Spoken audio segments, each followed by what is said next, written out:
আপনারা কিভাবে সঠিক নিয়মে পানি খেতে দেবেন সেটা আজকে দেখাবো। আসসালামু আলাইকুম বন্ধুরা, আপনারা কোয়েল পাখি আনার পরে কিন্তু পানি খেতে দেন। আর এই পানি খাওয়ানোর একটা নিয়ম আছে, তো সেই নিয়মটা আমি আপনাদের কাছে বলে দেব। তো আগে আমি যে ফর্মুলায় পানি খাওয়াই সেটা দেখাই। এটা দেখাও, এটা হলো মার্বেল এবং পাথর। তো আমি পটে পানি দিয়েছি এবং এই পটের পাশ দিয়ে মার্বেল এবং পাথরগুলো দিয়ে দিচ্ছি।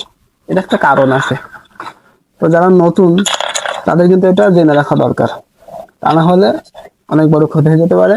বাচ্চার মৃত্যুর হার অধিকাংশ পরিমাণে বেড়ে যেতে পারে। তো আমি দেখতে পাচ্ছেন যে পানির পাশ দিয়ে অর্থাৎ পানির ভিতরে আমি কিন্তু মার্বেল এবং পাথর দিয়েছি। এটার কারণ কি? এটার কারণ হলো আপনার বাচ্চা যখন এর উপরে উঠবে, ওঠার পরে পানি খাবে, তখন কিন্তু এই পানির ভিতরে বাচ্চা পড়ে যাবে। আর আপনারা জানেন কোয়েল পাখির বাচ্চা কিন্তু ছোট ছোট হয়। ওই বাচ্চা যদি এই পানির ভিতরে পড়ে যায়, তার গায়ে যে পশম অর্থাৎ লোম আছে ওইগুলা কিন্তু সহজে নষ্ট হয়ে যাবে। আপনারা 3 দিন যদি সঠিকভাবে ব্রুডিং করতে না পারেন, আপনার বাচ্চার কিন্তু মৃত্যুর হার অনেক পরিমাণে বেড়ে যাবে। এই জন্য আমরা মার্বেল অথবা পাথর ব্যবহার করেছি। যখন এর ভিতরে বাচ্চা প্রবেশ করবে অর্থাৎ পানি খেতে যাবে, যাওয়ার পরে তার গায়ে কিন্তু অল্প পরিমাণে পানি লাগবে এবং সেটা খুব দ্রুত শুকিয়ে যাবে। বাচ্চা সুস্থ সবল থাকবে, চঞ্চল থাকবে।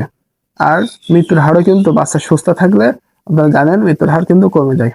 তো আপনারা চাইলে কিন্তু আমাদের এই নিয়মটা ফলো করতে পারেন। এছাড়া যদি আপনার অন্য কোনো উপায় জেনে থাকে অবশ্যই কমেন্ট করে জানাবেন। আর আমাদের পদ্ধতিটা আপনার কেমন লেগেছে অবশ্যই কিন্তু কমেন্ট করে জানাবেন।